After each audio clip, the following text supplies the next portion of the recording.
difficult situation. The title of today's sermon is When God Uses Bad for Your Good. There are times when bad things happen, and God will find a way in his wise providence. In fact, I'm not even saying that right. God doesn't have to find a way. God takes because he's so wise, he takes the bad that happens to us and flips it and uses it for our good.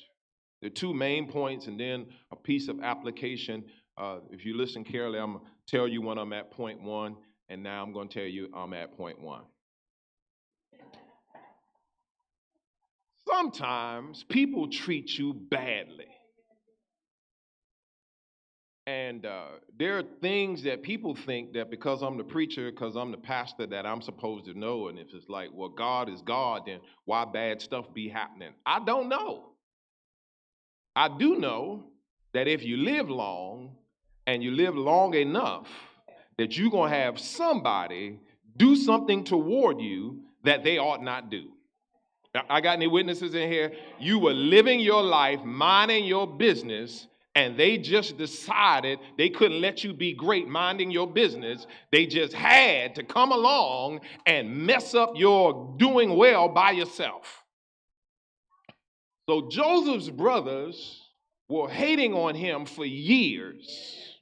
Now, Joseph, the hand of God is on him, and in spite of the hand of God being on Joseph, Joseph's brothers can't handle that God is doing something special in Joseph's life. Joseph's brothers knew that Joseph had a destiny, and they knew that his destiny was beyond theirs, and they just determined that we ain't going to be happy. So they decided that they were going to try their hand at derailing God's plan for Joseph. Can I talk to some haters in here? You don't have to tell us that you're a hater, but sometimes if God is doing something in somebody else's life and you have made up your mind that you're going to hate against what God is doing in somebody else's life, the last thing you should do is try to get in God's way.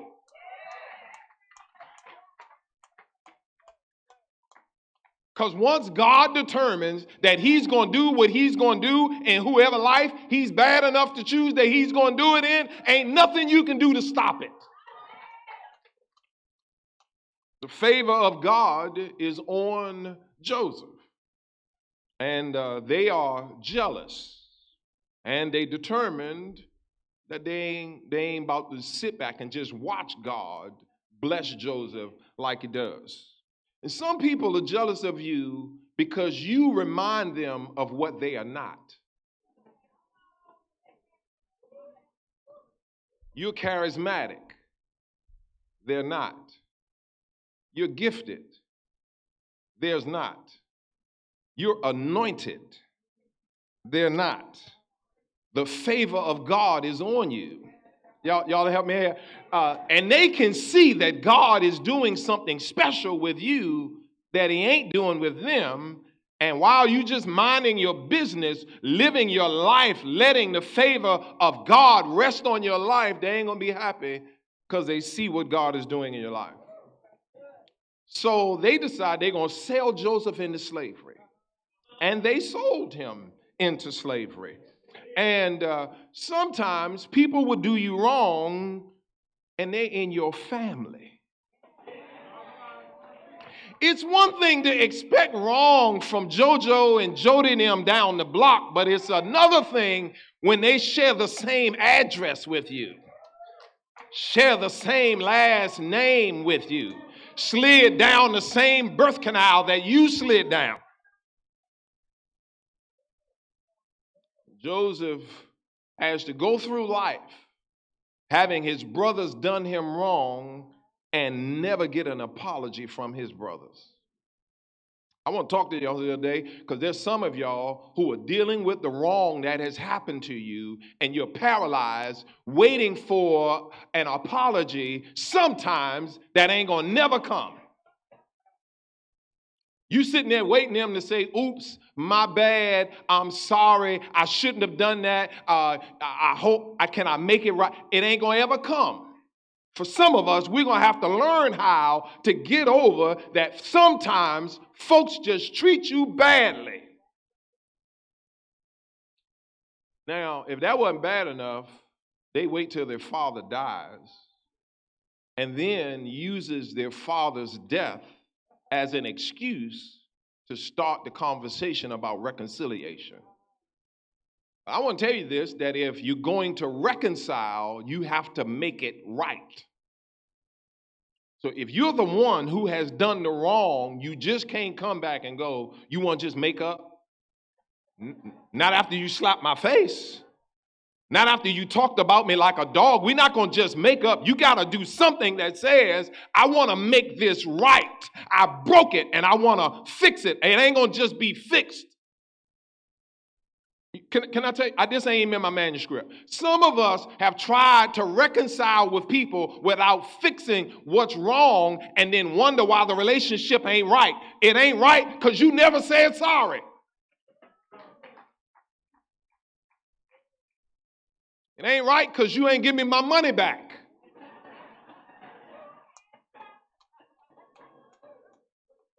I didn't have to ask you to come borrow it. I shouldn't have to ask you. Y'all ain't going to help me here. I shouldn't have to ask you to bring it back.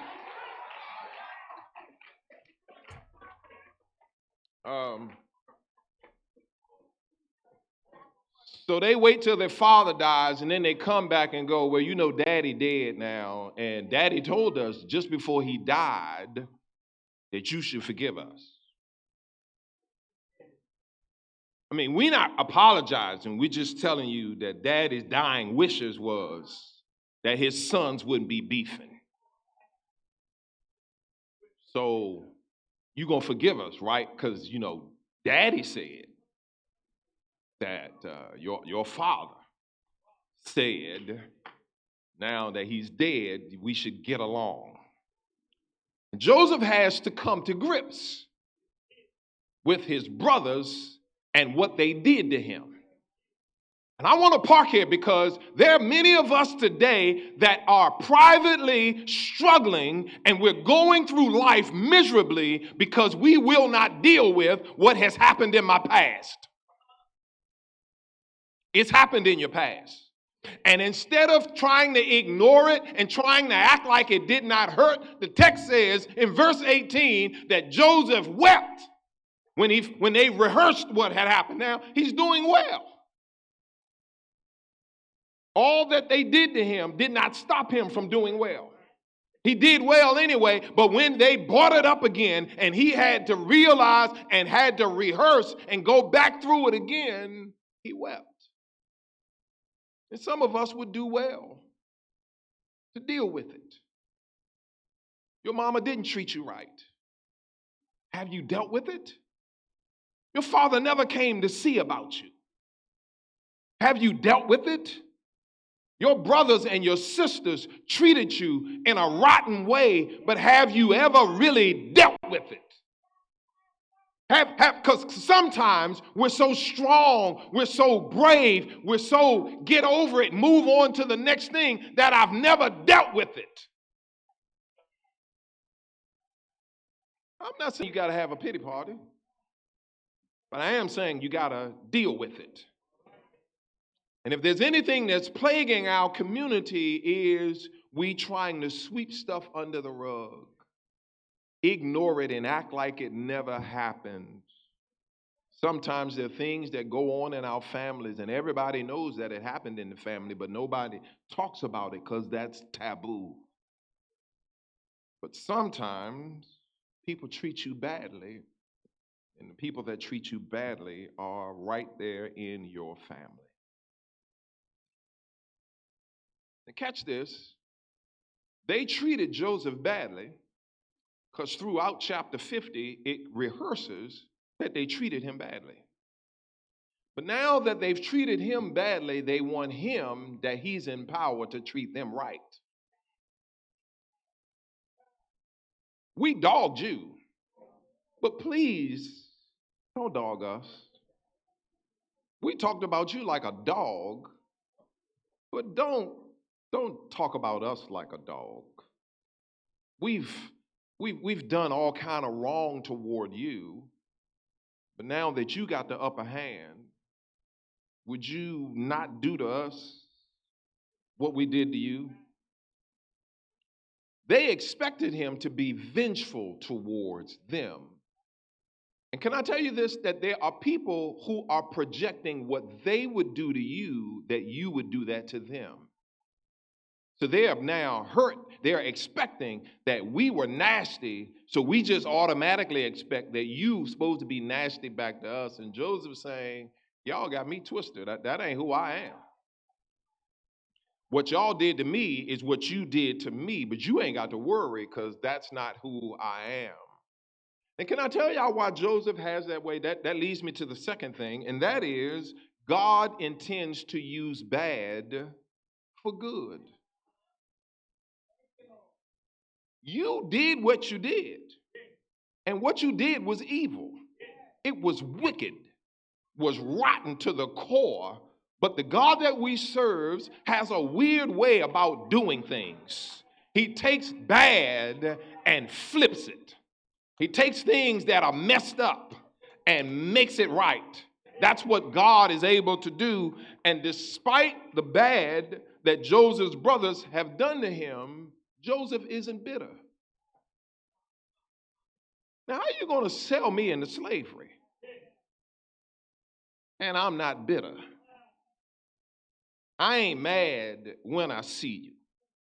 I'm not making subliminal posts on Facebook and Instagram and TikTok. I'm not making posts about you, dry snitching on you. I ain't doing none of that because of what you did. I'm simply going on about my life. Now, Joseph didn't run from his brother's evil actions. Now, he called it. What you meant, it was evil. I'm not even going to run from that. I'm not going to act all holy and sedity. No, I'm not going to go all, well, I know y'all didn't mean. No, you meant it. You don't sell me into slavery by accident. Send me off to Egypt by accident. You meant to do what you were doing. Why am I not bitter? Because I see God's hand. It was evil, and they meant it to be evil. There are times that people are just as mean as they can be, and you have the misfortune of being in the same family with them. You have the misfortune of being in the same church with them. You have this misfortune of being in the same ministry with them, and it don't have nothing to do with you. They are just mean, and they're evil, and they will take that evil and that hostility out towards you, but Joseph doesn't hold any grudges. Doesn't hold any grudges. He doesn't hold it against his brother. And I believe that he sees God's hand. I saw what you were doing, but I also see what God is doing. Some people are so focused on other people that they miss God. You can't be so focused on what somebody else was trying to do that you miss what God was trying to do. Can I tell y'all what St. Thomas Aquinas said? He said, God is so powerful that he can direct any evil to a good end. When you threw it, you had evil intentions. But between your hand and the target, God got in the middle of it and turned that thing around for good. I'm going to show y'all what Augustine of Hippo said. He said, God, he's talking about God, he judged it better to bring good out of evil than not to permit any evil to exist. God's saying, rather than not let any evil happen, I'm going to take that evil and flip it for good. Now, it's easier to let go of grudges when you see what God was doing. So some of us can't let go of what we know happened because we don't see what God was doing. So I'm still mad at you. But Joseph is in a place where he's saying, I'm not mad at you because while you did what you did and you did it for evil, I see the hand of God in my life. So what you meant to be evil, God used and turned it into a blessing. Now, Joseph's heart is revealed in the manner in which he responds to his brother. Can I give you all an example here? Every man in here who's been in a significant relationship has said to a woman that you were in a relationship, what's wrong? Nothing. You've been there. You heard that before. I wasn't there with you, but I heard her when you asked her in the sincerity of your heart. Her mouth said one thing, but her heart said something else. Joseph now can't be at a place where he's not tripping with his brothers if his actions toward his brother are hostile. But he doesn't have any hostility towards his brother, which says to us that he really ain't tripping with what his brother's done. How about you? When folks have done you bad, and you know they did what they did with all the evil intentions that they did it, how do you respond? Do you see God's hand at work? Can I show y'all what Joseph says? He says, you intended to harm me, but God intended it for good. Catch this, to accomplish what is now being done, the saving of many lives. I'm trying to give y'all a tip here. Here's what he's saying. If you had not done what you did, God wouldn't be doing what he's doing now. So why would I be mad at what you did when what you did has set me up for where I am right now?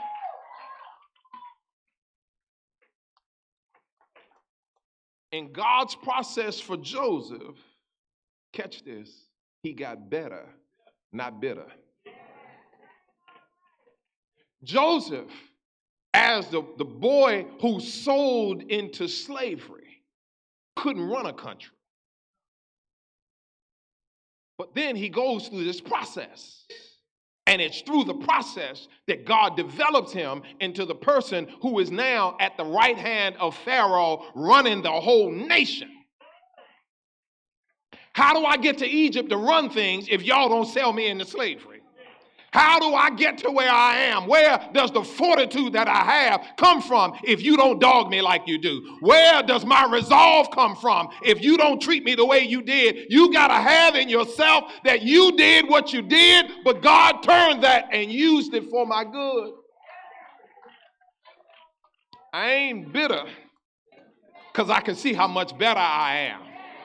I'm not miserable because I can see that God used what you did and used it to blow me up. I'm not mad at you.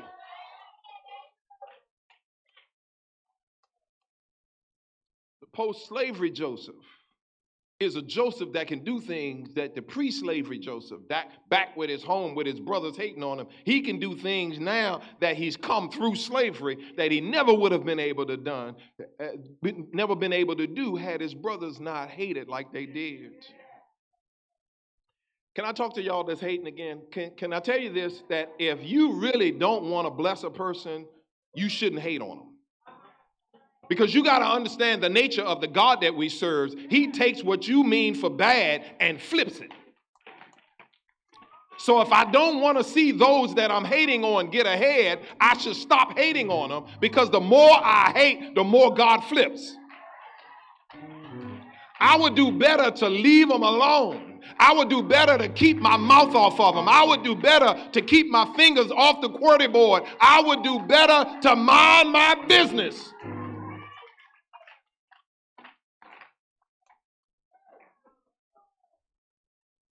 What about you?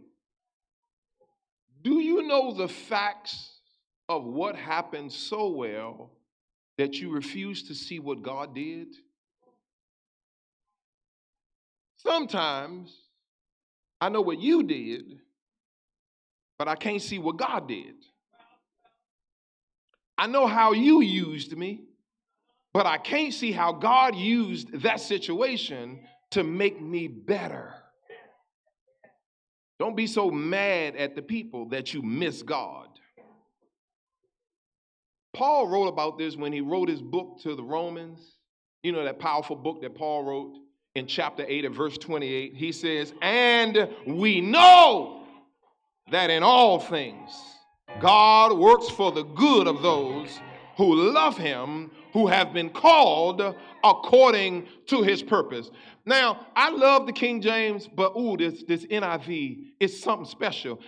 Look, y'all got to look at this with me. It says, and we know that in all things. God doesn't just work all things for your good. He gets in it and flips all that evil that other folks got for you and uses it for your good. Now, I got to give you some caveat here because the text ain't for everybody. The text says, for those who have been called according to his purpose. You know, some folks try to get with you even when they're not with you, but I want to tell you, you can't claim that God gets in all your stuff if you ain't with the body of Christ. Don't claim God is with you and working in your stuff, because he says, who have been called, for those who love him and have a call on their lives according to his purpose. Now, you might be at a place where, Pastor, all that sounds good, but I'm still struggling on how they did me. I hear you talk about God used what they did and using it for my good, but can I just tell you this? That you ain't the only one that folks hated on. Joseph is not the only one. I want to remind y'all that they were plotting against Jesus. They plotted against him. He was taking 2 little fish, 5 Popeyes biscuits, and turning it into enough for 5,000 people to eat. He's taking a little bit of stuff and flipping it into a whole meal. And they couldn't do none of that stuff. He's taking people that got blinded eyes and causing them to see, people who can't walk and making them be able to walk, people who can't hear and giving them the ability to hear. He's got this power. He's doing all this stuff. His popularity is growing through the roof, and the haters are hating.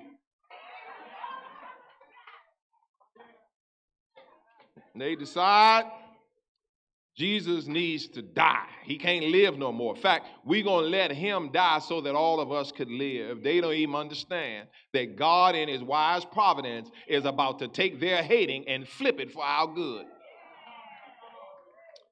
They had no idea that Jesus really did come to die for everyone. Here's what Jesus says. He says, no one takes it from me. This is John chapter 10, verse 18. No one takes my life from me, but I lay it down of my own accord. While you plotting, God is also plotting. While you got some cards up your sleeve, God also got some cards up his sleeve. And while you're sitting there getting ready to do what you're going to do, God is saying, go ahead and do it, because when you get done, then I'm going to get involved. Yeah, when you get done doing what you do, I'm going to do what I'm going to do. And I promise you, I'm going to turn what you did around and use it for my good. Where are you in this process? Because I don't know your business, but I know you've had some stuff to you happen to you that wasn't supposed to happen. You were terminated, and it was a wrongful termination. You were accused, and you had nothing to do with it. There were things that were yours that you were supposed to get, and they gave it to someone else. But maybe the job you have, you wouldn't have if you hadn't gotten fired from that job. That's somebody's testimony in here.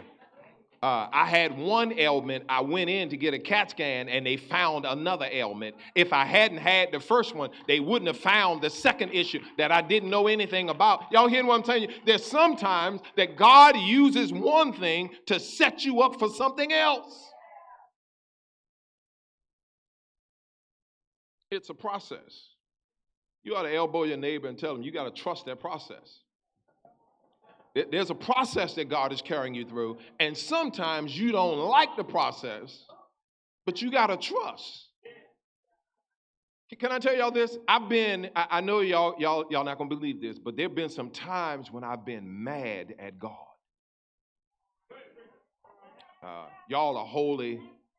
You ain't ever been mad at God, but I'm telling you, I've been mad at God that I'm living what I think is a holy life, trying to be a righteous man of God. And why are you letting this stuff happen to me?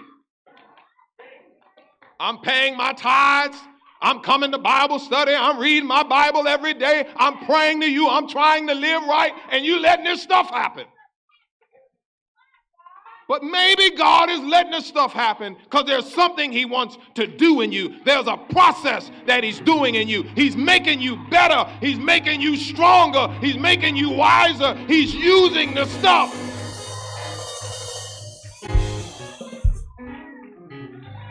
He is doing some stuff in your life. We all not be so mad about the stuff.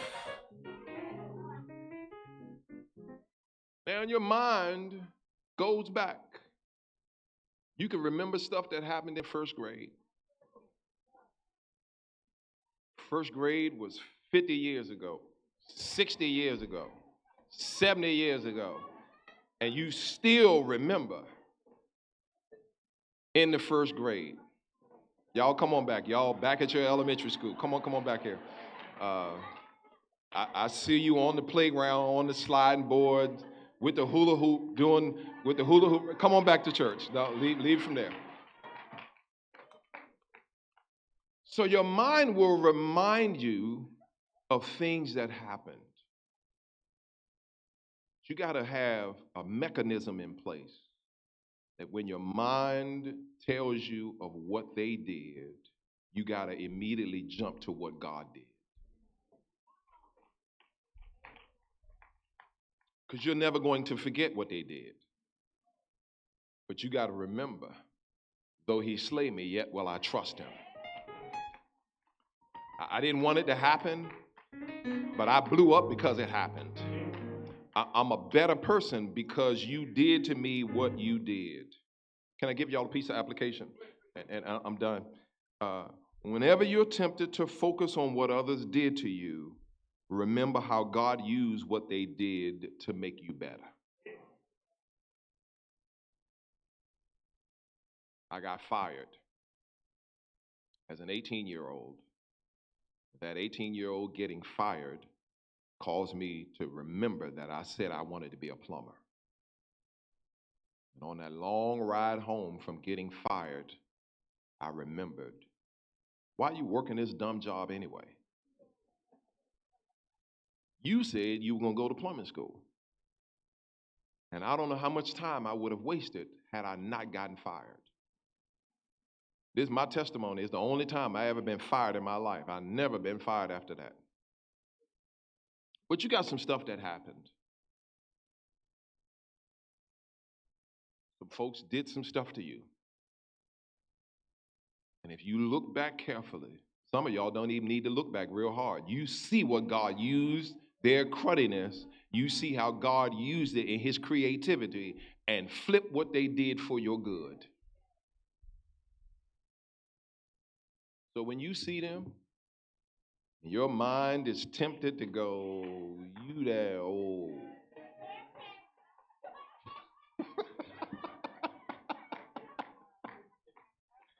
When you tempted to do that, can I give you another way to think about it?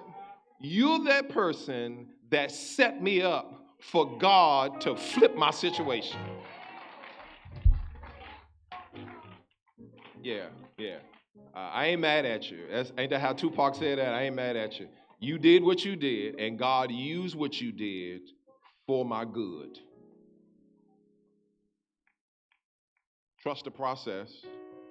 And I want to encourage you that maybe you have not had anybody do anything real bad to you.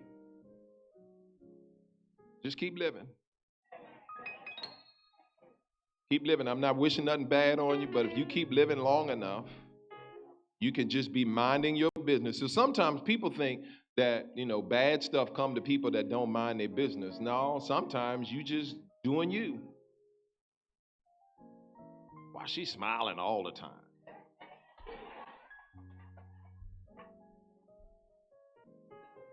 Ain't nobody that happy all the time. No,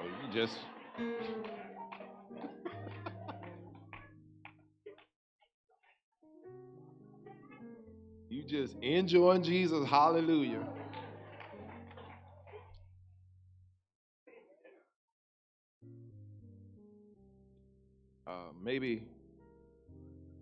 Maybe here today, I won't press you.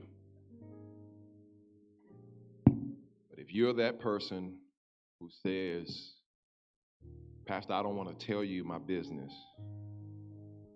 but there is something that I have not been able to get over. And I want to touch with the righteous. I want to touch and agree with the righteous that maybe this will be the boost, this will be the push I need to get over the wrong that was done to me.